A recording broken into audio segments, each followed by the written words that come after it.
కళ్యాణ వృష్టి స్తవః, నేను అటువంటి కళ్యాణములను సుఖములను వృష్టిగా తడిసిపోయేటట్టుగా కురిపించడానికి పరదేవత సంతోషపడే స్తవాన్ని నీకు ఇస్తున్నాను.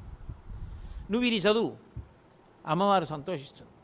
నీకు అర్థమై చదివినా చాలా గొప్ప, అర్థం కాకుండా చదివినా చాలా గొప్ప. ఏదైనా అగ్నిహోత్రమే, ముట్టుకుంటే కాలవలసిందే. ఇది కేవలము సుఖములను మాత్రమే ఇస్తుంది. అంటే సుఖములు అంటే ఇహము నుంచి మోక్షము వరకు ఎవరికి ఏది కావాలో అది ఇస్తుంది. ఇది కావాలి, ఇక ఇది పట్టుకోకూడదన్న భావన కూడా ఇస్తుంది. వాడు కోరాడని ఇవ్వడం కాదు, నువ్వు ఇది కోరాలరా అనేటట్లుగా సంఘటనలను కల్పించి మార్చి పరిణితినిచ్చి తిప్పుతుంది.